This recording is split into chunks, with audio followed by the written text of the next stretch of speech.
Hello students, welcome to global online. This is Ankita Sood. Paper one preparation में आज हम classroom communication के most important questions आपके लिए लेकर आए हैं।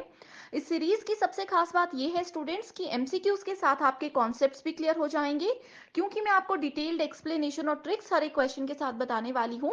इसके साथ ही आप लोगों को एक क्लियर आइडिया भी मिलता रहेगा कि कैसे क्वेश्चंस इस पर्टिकुलर टॉपिक में से एग्जामिनेशन में पूछे जा सकते हैं।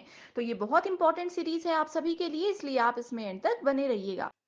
स्टूडेंट्स, पेपर वन में आप सबको हेल्प करने के लिए एक कंप्लीट कोर्स में लेकर आई हूँ, जिसमें अगले 30 दिन के अंदर आपको रोज 2 से 3 लाइव लेक्चर्स के साथ पेपर से पहले 100% सिलेबस तो कवर करवाया ही जाएगा। साथ ही आपकी रिवीजन के लिए full syllabus MCQs and PYQs भी दिए जाएंगे, जिसमें कि आपको कुछ ऐसे ट्रिक्स बताऊंगी जिससे इजीली करेक्ट आंसर को पेपर में आइडेंटिफाई किया जा सकता है। फाइनल प्रिपरेशन के लिए अपडेटेड मॉक टेस्ट है and 5000 plus MCQ question bank है, जो कि एक्सप्लेनेशन के साथ आपको मिलेगा। एंड यकीन रखिए कि इसमें से एज इट इज सवाल पेपर में आपको देखने को मिल सकते हैं। लिमिटेड पीरियड के लिए ये डिस्काउंट आपको दिया जा रहा है। इसके लिए आपको गिवन नंबर्स पर व्हाट्सएप के थ्रू कॉल या मैसेज करके पूरी जानकारी लेनी है। साथ ही स्टूडेंट्स, फ्री वीडियोस और मॉक टेस्ट के लिए ग्लोबल ऑनलाइन ऐप को डाउनलोड कीजिए। स्टोर सेक्शन पर सर्च बार में आपको लिखना है कोर्स का नाम। कंटेंट पर जाते ही आप देखोगे कि यूनिट वाइज फोल्डर्स हैं, जिससे कि आप कभी भी किसी भी यूनिट से अपनी रिवीजन को स्टार्ट कर सकते हो। आपके स्टेट के अलावा अदर स्टेट्स के पीवाईक्यूज भी हम आपको देते हैं प्रैक्टिस के लिए, ताकि आपको अपकमिंग एग्जामिनेशन के लिए एक आइडिया मिल जाए कि किस लेवल के सवाल पूछे जा रहे हैं। तो ये एक ऐसा कोर्स है जो डेफिनेटली स्टूडेंट्स आपको एग्जाम क्वालिफाई करने में हेल्प करेगा। स्टूडेंट्स, यहाँ पे आप देख सकते हो, ये है एनटीए यूजीसी नेट के अकॉर्डिंग कम्युनिकेशन यूनिट का कंप्लीट सिलेबस। आप इसको देख सकते हो। यहाँ से वन बाय वन हम लोग एक एक टॉपिक उठाएंगे एंड उसी के प्रीवियस ईयर क्वेश्चंस की मदद से मैं आपके सारे कॉन्सेप्ट्स क्लियर कर दूंगी। बढ़ते हैं पहले क्वेश्चन की ओर। देखो स्टूडेंट्स, जैसा कि हमारा पहला क्वेश्चन बोलता है,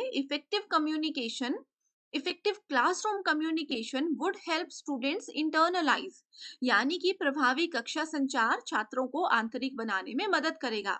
तो कौन कौन सी चीजें एक इफेक्टिव कम्युनिकेशन में इन्वॉल्व होती हैं, एग्जैक्टली क्लासरूम कम्युनिकेशन क्या होता है, ये सब चीजें हम डिस्कस करते हैं सबसे पहले। तो देखो, क्लास में कैसे कम्युनिकेशन होता है। एक स्टूडेंट किसी दूसरे स्टूडेंट से कम्युनिकेट करता है। एक स्टूडेंट मल्टीपल स्टूडेंट्स के साथ भी बातचीत कर सकता है। एक स्टूडेंट किसी एक टीचर से भी कम्युनिकेट कर सकते हैं एंड मल्टीपल स्टूडेंट्स जो हैं वो किसी एक टीचर के साथ भी कम्युनिकेट कर सकते हैं। बहुत से तरीके हो सकते हैं कि क्लासरूम में कम्युनिकेशन हो रहा है। कम्युनिकेशन का मतलब यहाँ पे सिर्फ कोई फालतू बातें करने से नहीं है। कोई भी नॉलेज शेयर करना, चाहे वो टॉपिक से रिलेटेड बात कर रहे हैं, चाहे वो एग्जाम से रिलेटेड बात कर रहे हैं। ठीक है। क्लासरूम में जब भी कम्युनिकेशन होता है तो उसको इफेक्टिव बनाने के लिए स्टूडेंट्स को कौन सी चीजें इंटरनलाइज कर देनी चाहिए, कौन सी चीजों को आंतरिक रूप से अपना लेना चाहिए। तो पहला ऑप्शन है यहाँ पे नॉलेज। दूसरा ऑप्शन है सब्जेक्ट मैटर, यानी कि विषय वस्तु। तीसरा है आर्टिकुलेशन, यानी कि अभिव्यक्ति। चौथा है लैंग्वेज फेलिसिटी, यानी कि भाषा की खुशी। अब देखो, इस क्वेश्चन में ये जो फोर्थ ऑप्शन है लैंग्वेज फेलिसिटी, इसका मतलब क्या है कि मान लीजिए दो लोग आपस में बात कर रहे हैं, अगर दोनों ही सेम लैंग्वेज को समझते हैं तभी उनकी कम्युनिकेशन को इफेक्टिव माना जाएगा। अगर ऐसा है कि मैं हिंदी में पढ़ा रही हूँ, इंग्लिश में पढ़ा रही हूँ, लेकिन आप लोगों को किसी मराठी लैंग्वेज में मान लीजिए कि नोट्स चाहिए थे, वीडियो लेक्चर्स चाहिए थे, आप हिंदी इंग्लिश नहीं समझते हो, तो ऐसे केस में क्या होता है, लैंग्वेज फेलिसिटी वहां पे नहीं होती है, तो उसको एक इफेक्टिव कम्युनिकेशन नहीं माना जाता है। नेक्स्ट ऑप्शन बोलता है नॉन रिस्पॉन्सिवनेस, यानी कि अगर टीचर कुछ बोल रहे हैं, स्टूडेंट्स उसका जवाब ही नहीं दे रहे। एक तो होता है ना कि स्टूडेंट्स को उसका आंसर नहीं पता, वो इसलिए नहीं बता रहे। एक होता है कि स्टूडेंट्स इंटरेस्ट ही नहीं ले रहे क्लास में, उनको कोई मतलब ही नहीं है, कोई कुछ भी बोलता रहे। ये होगा तो एक इफेक्टिव कम्युनिकेशन नहीं होता है। एंड लास्ट ऑप्शन बोलता है मोडालिटीज ऑफ रेजिस्टेंस, यानी कि प्रतिरोध के तौर तरीके। ठीक है। ये जो तौर तरीके होते हैं अपनी बात प्रेजेंट करने के, वो भी बहुत इंपॉर्टेंट होता है। ठीक है। इधर अगर हम लोग देखें तो इफेक्टिव कम्युनिकेशन में स्टूडेंट के पॉइंट ऑफ व्यू से क्वेश्चन में पूछा गया है। उस अकॉर्डिंग हमारा राइट ऑप्शंस हो सकते हैं option number A, B, C and D. That means option number 4 here is the right answer. उसके बाद बढ़ते हैं सेकंड क्वेश्चन की ओर। ये question assertion reason based question है, जो कि यूजीसी नेट एग्जाम में बहुत बार पूछे जाते हैं। इसमें असर्शन बोलता है classroom communication is a transactional process, यानी कि कक्षा में जो संचार होता है ये एक लेन देन की प्रक्रिया है। इसमें लेन देन का मतलब क्या है?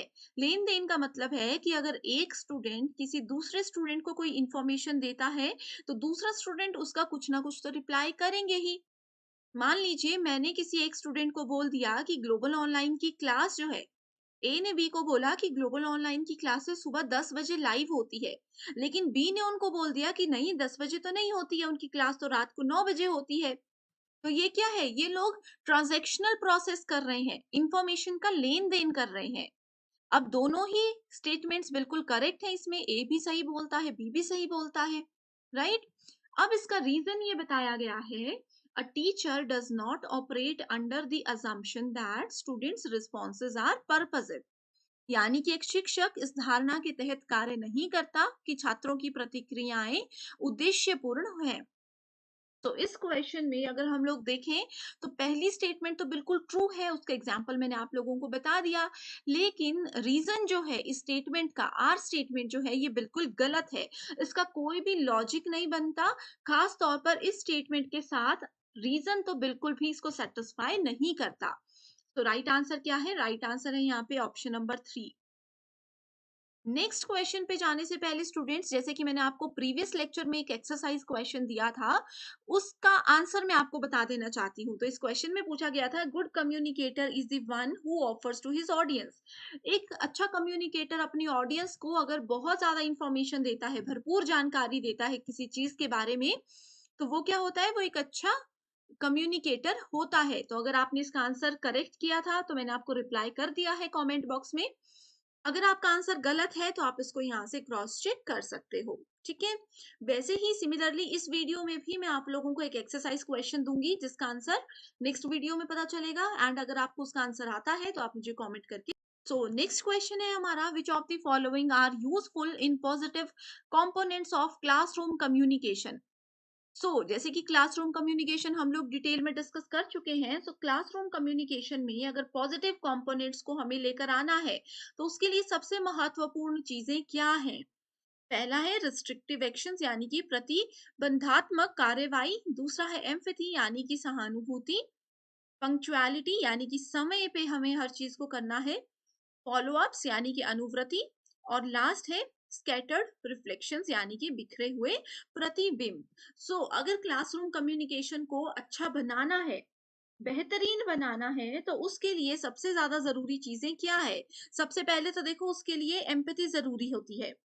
दूसरा, उसके लिए पर्सन को, टीचर है चाहे स्टूडेंट है, उनको पंक्चुअल होना चाहिए, समय का पाबंद होना चाहिए। कि अगर मैं आपको बोलती हूँ 10 बजे आपकी क्लास है, तो 10 बजे एज इट इज आपको भी वहां पे प्रेजेंट रहना है, क्योंकि क्लास शुरू होगी ही होगी, ठीक है? उसके बाद फिर हमारा तीसरा आता है फॉलो अप्स, ठीक है? ये वाला क्वेश्चन जो है यहाँ पे आप देख सकते हो, ये भी बिल्कुल करेक्ट है। इस अकॉर्डिंग राइट आंसर है option number B. Next question is assertion reason based, जिसमें ये बोला गया है, to communicate well in the classroom is a natural ability, यानी कि क्लासरूम में अगर हम लोग अच्छे से बातचीत करते हैं, तो ये एक नेचुरल चीज होती है, स्वाभाविक होता है, इसमें कोई सिखाने वाली चीज नहीं होती है।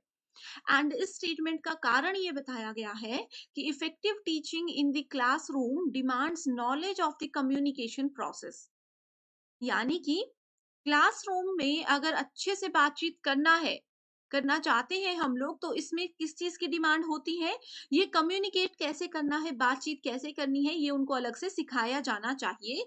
ये इस क्वेश्चन में बोला गया है, ठीक है? तो इसमें देख सकते हो आप लोग, जो असर्शन है ये बिल्कुल गलत है। अब छोटे बच्चे हैं, उनको नहीं पता होता कि कैसे बातचीत करनी है, कैसे पब्लिक में, लोगों के सामने क्लास में बिहेव करना है, कम्युनिकेट करना है।